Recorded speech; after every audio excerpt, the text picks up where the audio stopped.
3,3 km au total, du tunnel des Tuileries au bassin de l'Arsenal, resteront réservés aux piétons, et ce malgré les conclusions de la commission d'enquête publique. Celle-ci craint en effet des reports de circulation sur les autres axes de la capitale. Un avis partagé par les associations d'automobilistes. On va avoir des bouchons supplémentaires parce que les voies sur berge, c'est 40 000 véhicules par jour qui les empruntent.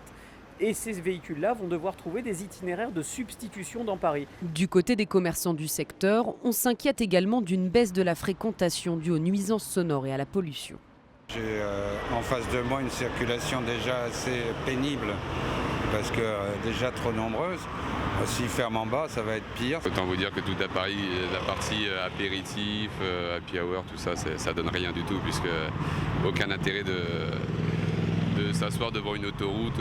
La mairie de Paris invoque, elle, l'urgence climatique et se défend. L'impact de cette fermeture sur le trafic devrait être faible en dehors du centre de Paris. Les études montrent que ce report il est soutenable pour deux raisons. C'est que d'abord parce que les axes peuvent encore accepter des voitures supplémentaires en termes de flux.